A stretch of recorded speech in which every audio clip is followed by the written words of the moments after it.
Hi kids, it's Auntie Sarah again.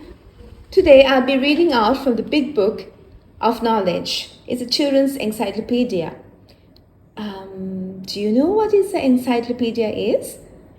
Okay, so encyclopedia has lots of different information regarding different topics like how the earth was made, about sun, moon, about the river, about plants, about animals, about butterflies, rivers, and about animals, various topics which has lots of information which is given in the encyclopedia.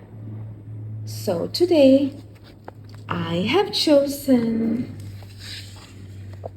the topic, how do birds fly? Now kids, do you know how a bird learns to fly?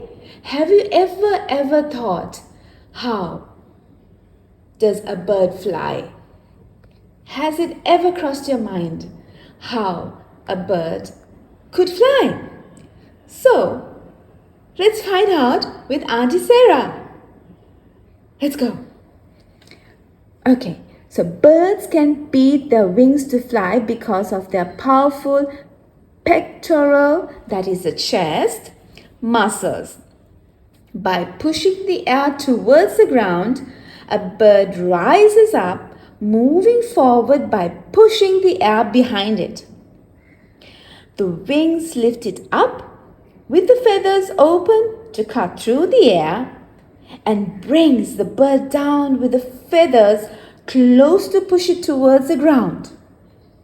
Wings are shaped differently according to different forms of flying. With their large and wide wings, eagles and vultures can reach great heights and glide with currents of air. The narrow pointed wings of the swift are perfect for rapid continuous flight, while peasants have wide rounded wings, ideal for a rapid but short flight. Some birds, such as the dove, have to move their wings almost continuously to support the weight of the body. Other smaller birds alternate actual flying with gliding. Instead of the usual vibrating movement of the wings, a hummingbird keeps its wings rigid but flapping them very rapidly.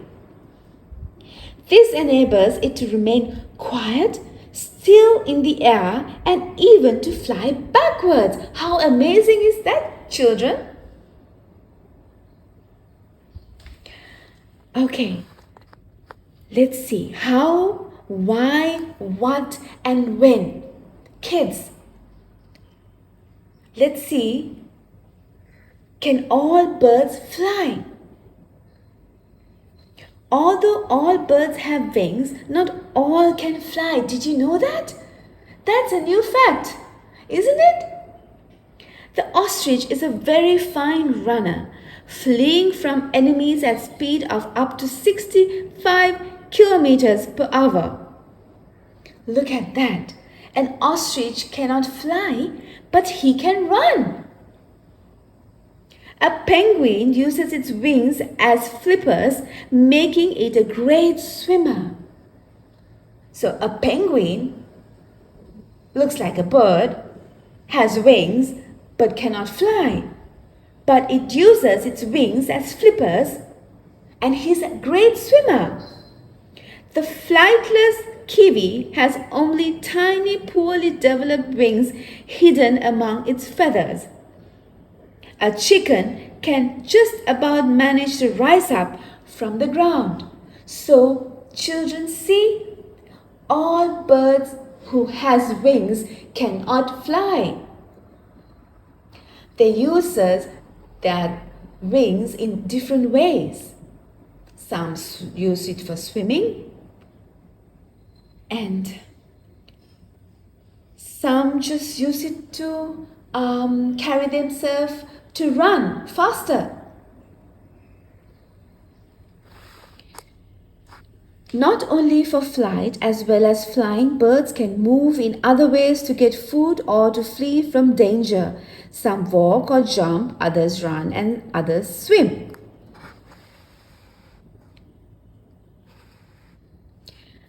Characteristics: all birds are covered in feathers. They have 2 wings and a beak with no teeth. The legs of larger birds are covered with scales. How is a feather formed? Okay, this is something interesting. Let's find out how a feather is formed. A feather is made of keratin, a flexible substance which is also present in our fingernails, in skins and in animal horns. Hundreds of barbs are joined to the central shaft of the feather, and these form a compact surface. The barbs are kept together by tiny little hooks called barbules. The long quill feathers are at the edge of the wing. The covered feathers on top give the wing its shape and makes it waterproof. The down feathers, short and soft, are next to the bird's flesh and keep the body warm. Wow, quite interesting fact.